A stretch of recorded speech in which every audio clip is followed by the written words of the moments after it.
I was struck so immediately by how perfectly matched the style that you've painted him in is with what would have been the style of painting at that time that he is plucked out of. You've got these very eccentric, very mannerist, very flat, very stylized, but also very royal kind of colors. Always am curious about the amount of research into medieval aesthetics and things that you did before you started working on this painting. They had him, on this weird sea animal, showing that he rules the sea. So he is going to rule the world, and that's going to last forever. So yes. I wanted to play with that in a painting in color and take my own liberties with it, and that was a lot of fun. I mean, it would be very easy to go in a satirical direction with that kind of setup, right? And yet I find himself to be very unironical. Now, the way that you're using this story of power imbalances and violent, fear-based tyranny and oppression of the uneducated, and that's anything but lighthearted. Yes. And yet there's something here that really does have this kind of, I don't want to say celebratory because he's so calm, but this sort of like incredibly divine, regal certainty.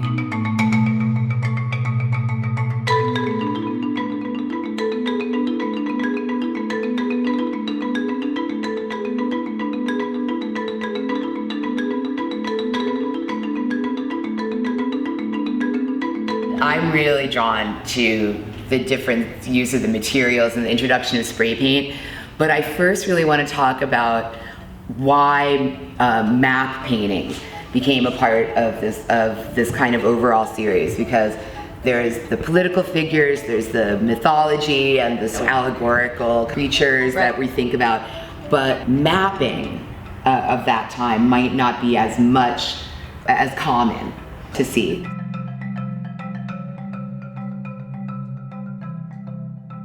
Maps themselves were only in the possession of the very few. Another manifestation of the power structure. And maps today obviously are available to everybody. And then just the history of everything that could be portrayed on a map in all these different styles was kind of appealing, and doing it in spray paint where there's translucent layers. So there's things going on just like in power struggles that we see, and then there's stuff we're not seeing. So I wanted to do that in paint, with the translucent sort of thin layers and then thick layers of paint in certain places.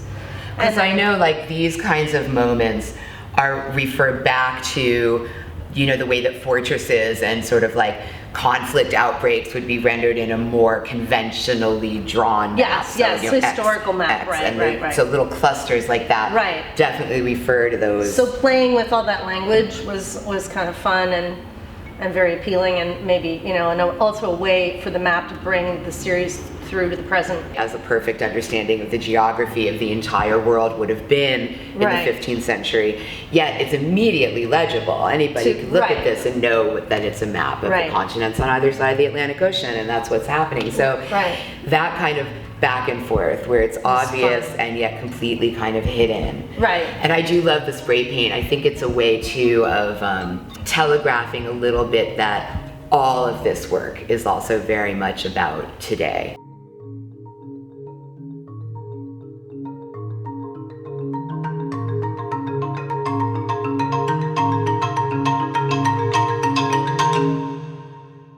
This whole process of creating these demons, and then last putting in these, really weird, abstract today shapes, and all this patterning and sort of, as well as within the figures, but also the way that they're sort of adorned.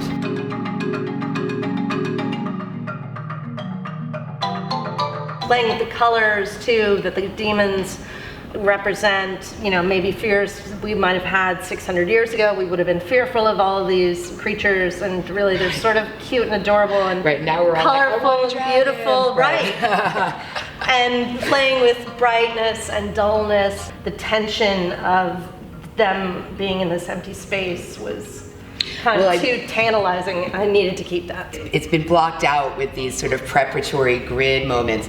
So it's not just that it's empty and that there's a kind of ombre. Right. It's, you know, that there's process. this armature that's left over. And like we talked about with the map earlier, Right. that's a kind of a nod to, hey, this is about something, Yeah. but it's also a painting that I made in the 21st century. So that kind of matches, Right. yet you're doing this other very contemporary fantasy thing, not the least of which, of course, is the introduction of plain abstract geometry. Flat, right. Like, just in case you were still wondering, this is a painting that happened after modernism, Right, because right. without the dragons, you're talking about like mid-century, you know, explorations of flatness and, you know, a whole Another other conversation, discussion, right. yet it's in there. And, you know, somebody could really go there with the demons are tearing, you know, Ad Reinhardt to pieces, or, you know what I mean? Like, you could have a whole... Exactly. But you could also have a whole more social, spiritual thing where if this is modern culture in general, It's this is fragmented, what's coming back, splintering. Right. and this is what's coming for it. Again, as with, I think, almost every single one of your paintings, there's this real, I don't want to say tension because I really do enjoy the work, but there's this balanced push-pull between playfulness and kind of cautionary. And that if you don't want to think about flying dragons, you have so much painting you could think about instead. Right. You could think about the flatness versus the impasto. You could think about the precise whimsy versus the grotesque rendering. Right. And you can think about, you know, stylistic and formal matters instead, if you prefer, Right. because that's all in there also. Too, right. So I'm so excited that this is the newest because it's really fantastic.